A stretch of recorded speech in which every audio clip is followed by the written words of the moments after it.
What is up guys, welcome back to another video. I'm Laurent and today we'll be reviewing the Merlin Akashi Pro jacket and its matching trousers. In this video you will see some overlay clips from a sunnier day as well as today's cloudy footage just so you can get the best view of the details. I've been testing them in different conditions and I'll be heading out for a fair few hours in the rain to see if they really live up to their waterproof claims. So let's get on the bike and head straight out.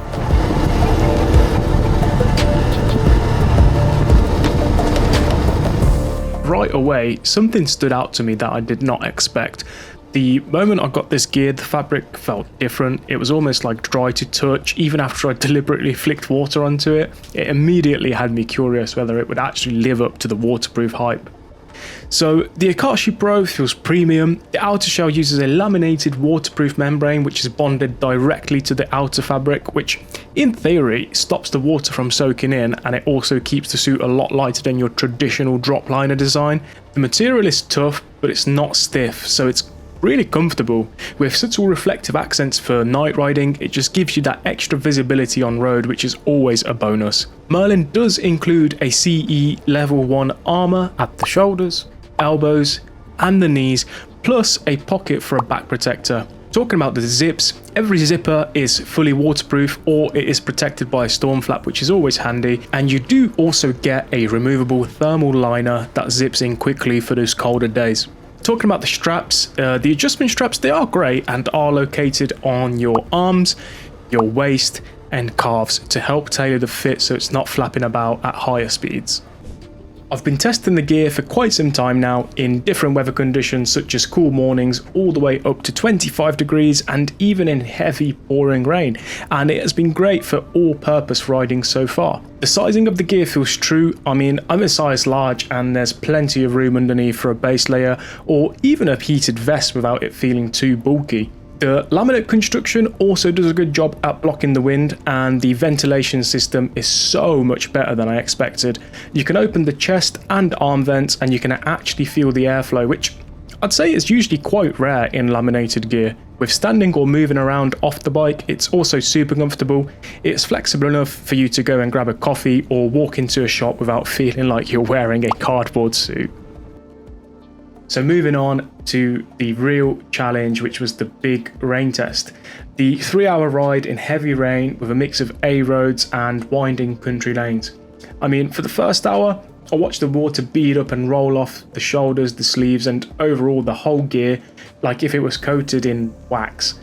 However, then I came to my first stop and I could feel that my lower stomach was slightly damp after about an hour of riding, as you can see in this photo here. After 2 hours on the road, the outer fabric still felt light, and that's again a clear benefit of the laminated design, but by the time I reached home at about the 3-hour mark, I expected to be completely dry, and I mean, for the most part I was.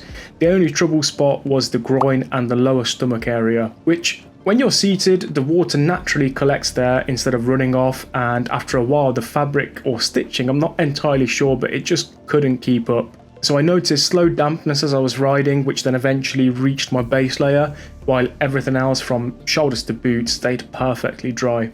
I wouldn't say it's a major failure, but it's definitely worth keeping in mind if you're planning longer rides in heavy rain. Beyond keeping the rain out, the jacket has plenty of small details that make it easier and more comfortable to wear. There are several pockets inside and out that you can open even with gloves on, which is handy for a phone, wallet or even a small camera without any struggle.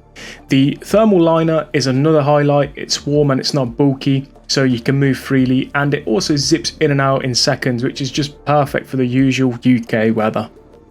The collar is trimmed with soft micro fleece and also has an adjustable strap to keep out drought, which is a simple feature, but it makes a difference if, like me, you hate having a cold neck. There are also easy reach ventilation zips and subtle reflective panels, which I've already mentioned and spoke about, but also tougher fabric on key areas like the knees and the elbows. Altogether, it's clear that the design is focused on staying dry, staying comfortable and staying safe for every ride. So for a summary, after a couple months of use for the gear, I'd say for the pros, I've got excellent wind protection and overall comfort. True laminate construction keeps most of the suit dry and light. good ventilation for the warm days, and of course quality armor and plenty of adjustability. For the cons, I only have the one thing to mention, which is of course the jacket and the trousers being vulnerable to pooling the water on your longer rides. So would I recommend it? I mean, if you ride in mixed conditions and want a single suit for all 3 seasons plus the occasional storm, then yes, it's comfortable, protective and mostly waterproof. That's my honest take after testing these out for a couple of months in different weather conditions. If you have tried the Akashi Pro or have your own rain gear tips, then please do make sure to let me know in the comments down below. If this review has helped you out, a like and a subscribe go a long way. Otherwise, ride safe, stay dry, and I'll see you in the next video.